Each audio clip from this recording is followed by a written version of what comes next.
حضرت مسلم بن عمر فرماتے ہیں ایک بزرگ کہ میں اپنے گھر میں بیٹھا تھا، مجھے خیال آیا کہ ہمارے محلے میں جو گورکن ہے جو قبریں کھودتا ہے، اس کی پوری زندگی گزری ہے قبرستان میں قبریں کھودتے ہوئے، تو چلو اس سے پوچھو تو صحیح کہ کبھی کوئی عجیب شے بھی دیکھی ہے قبرستان میں؟ کہتے میرے دل میں نا اللہ نے یہ خیال ڈال دیا اور میں اس تک پہنچا۔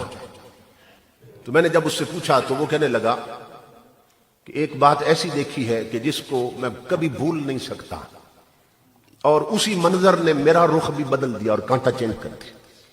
میں بھی پہلے غفلت میں تھا، تو میں نے کہا کہ بتاؤ کہ کیا دیکھا ہے؟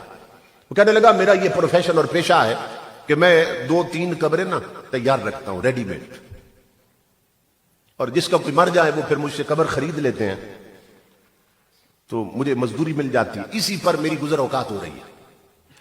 تو میں 2 قبریں تیار کر چکا تھا اور تیسری قبر میں کھودنے لگا قبرستان میں، اس قبر سے مجھے تپش آنے لگ گئی، میں پسینے میں شرابور ہو گیا، اس قبر سے نا تپش آنے لگ گئی، حدت گرمی محسوس ہونے لگی۔ اس کے کنارے پہ ایک جھاڑی تھی، میں نے اوپر نا کپڑا سا ڈال کے چھتری سی بنا لی، میں نے کہا اس کو بھی جیسے تیسے ہے مکمل کرتا ہوں۔ بہرحال میں پسینے میں ڈوب گیا، اس سے ایک تپش آ رہی تھی مجھے، تو کہتے ہیں اس قبر کو بھی میں نے مکمل کیا، تیار ہو گئی، اب 3 قبریں تیار تھیں۔ میں سامنے ایک درخت کے سائے میں بیٹھا تھا کہ میرا گاہک کب لگتا ہے۔ وہ بزرگ کہتے ہیں قبریں کھودنے والے کہ میں نے دیکھا اللہ کی عزت کی قسم آسمان سے 2 سوار اترے ہیں، سواریوں سے اتر کر پہلی قبر کے پاس آ گئے، ایک سر کی طرف دوسرا پاؤں کی طرف کھڑا ہوا، تو سر کی طرف تھا پاؤں والے کو کہنے لگا لکھو اس قبر کے بارے میں۔ اس نے کہا کیا لکھوں؟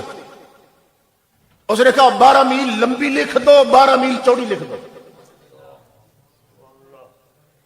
چاروں طرف 12 میل لمبی اور چوڑی لکھ دو۔ اس نے وہ لکھ دیا، میں دیکھ رہا ہوں وہی دوسری قبر پہ آ گئے۔ پھر اس نے کہا لکھو اس کے بارے میں۔ اس نے کہا کیا لکھوں؟ اس نے کہا چاروں طرف جہاں تک نظر جاتی ہے وہاں تک وسیع لکھ دو، حد نظر تک وسیع لکھ دو۔ وہ بھی لکھ دیا اس نے۔ وہ کہتا ہے میں دیکھ رہا ہوں وہ پھر تیسری قبر پہ آ گئے جس سے مجھے تپش آئی تھی۔ وہ کہنے لگا لکھو اس قبر کے بارے میں۔ اس نے کہا کیا لکھوں؟ اس نے یوں اشارہ کیا، اس نے کہا یہ انگشت شہادت اور انگوٹھا اس کا درمیانی فاصلہ لکھ دو، اس قبر کے بارے میں یہ لکھ دو۔ اس نے وہ لکھ دیا اور وہ جیسے آئے تھے سواریوں پہ بیٹھے آسمانوں میں غائب ہو گئے۔ وہ کہتا ہے مسلم اب میں منتظر تھا کہ ان قبروں میں کون کون آتا ہے، کیونکہ اللہ مجھے حالت دکھا چکا تھا۔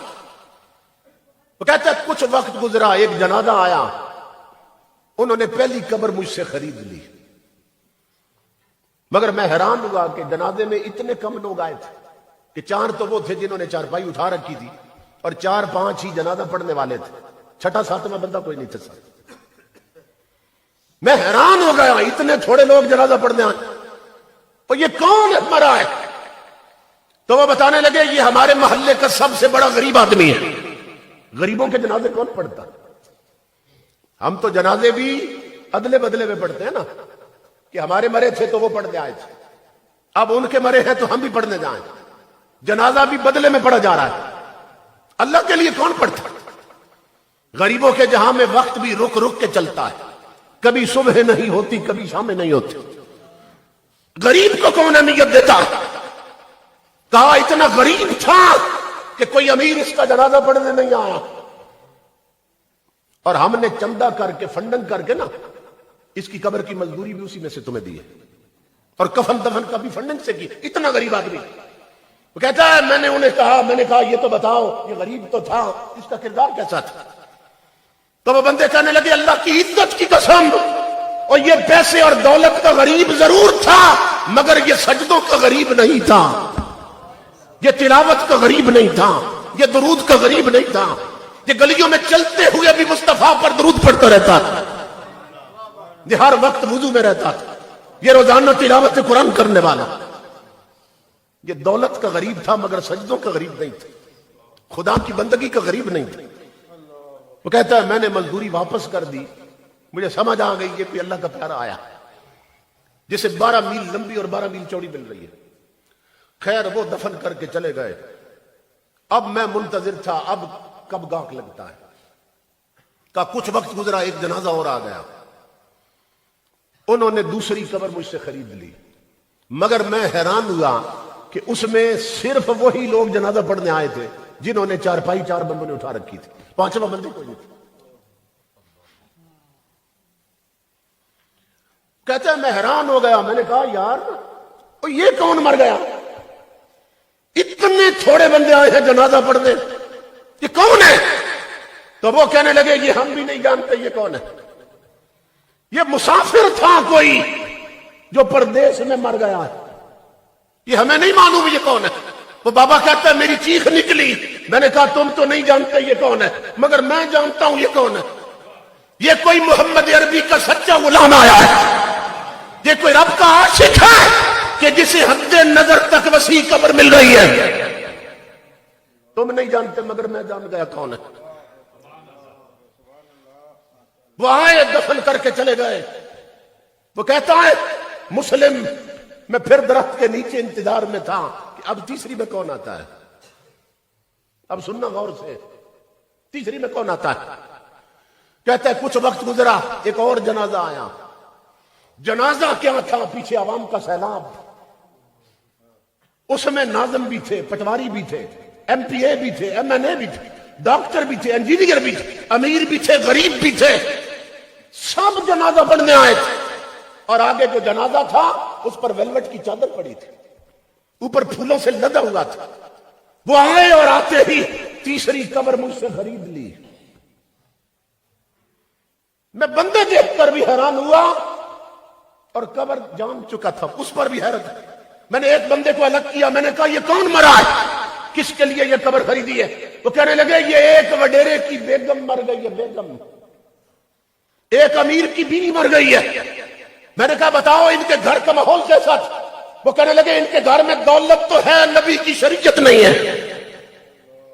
اور اتنی دولت ہے کہ اس دولت نے ہی نے رب رسول کا باغی بنا دیا. یہ خود بھی غافل تھی, بن سنور کر بازاروں میں پھرنے والی, بے پردہ اور غافل سہیلیوں کے ساتھ زندگی گزارنے والی. ان کے گھر کے مصلے ویران رہتے تھے, الماری میں رکھا ہوا قرآن پڑھنے والوں کا منتظر رہتا تھا. یہ خود بھی غافل تھے اور ان کی اولاد بھی غافل. وہ بابا کہتا ہے مسلم یہ منظر دیکھ کر میرا کانٹا بھی بدل گیا اور مجھے یہ حقیقت سمجھ آنے لگ گئی کہ یہاں قبرستانوں میں زمین کے نیچے اوپر جو مرضی ہے بنتے پھرو. یہاں زمین کے نیچے نہ دولت چلتی ہے, نہ کسی کی ذات چلتی ہے, نہ عہدہ. یہاں چلتی ہے تو صرف مصطفیٰ کی غلامی چلتی ہے. یہاں صرف حضور کی چاکری چلتی ہے. کہتا اس منظر نے میرا کانٹا بھی بدل دیا. محفلیں چھوڑ کر ٹی وی پر اور ٹچ موبائلوں پر بیٹھنے والوں اور آنکھوں کے زنا میں مبتلا لوگوں اور کنجری اور طوائفوں کے گانے سننے والوں, ڈرو اس وقت سے تمہاری قبر کا بھی یہ فیصلہ نہ کر دیا جائے. میک اپ کر کے ننگے منہ بازاروں میں پھرنے والیوں, ڈرو اس وقت سے تمہارے لیے یہ فیصلہ نہ کر دیا جائے. ترازو میں تولتے ہوئے ڈنڈی مارنے والوں, ڈرو اس وقت سے تمہارا یہ فیصلہ نہ کر دیا جائے. اس ملک کے حرام خور افسروں, ڈرو اس وقت سے تمہارے لیے یہ فیصلہ نہ کر دیا جائے. نبی کی ختم نبوت سے غداری کرنے والے حکمرانوں, ڈرو اس وقت سے تمہارے لیے یہ فیصلہ نہ لکھ دیا جائے. کیونکہ اس مرحلے سے سب نے گزرنا. وہاں صرف تاجدار کائنات کی غلامی چلتی ہے اور کچھ نہیں چلتا.